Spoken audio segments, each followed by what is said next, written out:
જેમ આપણે કીકીની વાત કરીએ કે જે એ ટ્રાન્સપરન્ટ લેયર છે આગળનો, પણ આ કીકીને 5 લેયર આવે. જે લોઅર મોસ્ટ લેયર છે એ એન્ડોથિલિયલ સેલ લેયર હોય, એ હેક્ઝેગનલ 8 સાઇડેડ હોય અને એમાં મલ્ટિપ્લિકેશન કે રૂ જ નથી. એ કેવી રીતે એરિયા કવર કરે કે એનો એ સેલ સાઇઝમાં વધે અને કવર કરે. આ સેલનું ફંક્શન બહુ જ છે. એ શું કરે કે ફ્લુઇડ રેગ્યુલેટ કરે.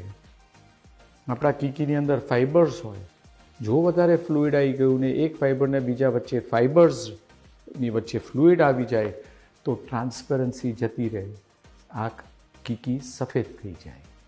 એટલે આ શું કરે કે આ સેલ્સને કાઉન્ટ કરે, આપણાને કહી શકે.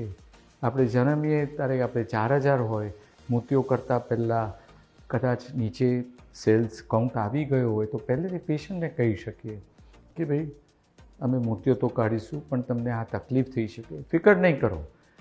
એ બી જે લોઅર લેયર છે એનું ટ્રાન્સપ્લાન્ટ આપણે ત્યાં થાય છે ડીસેક અને ડીમેક.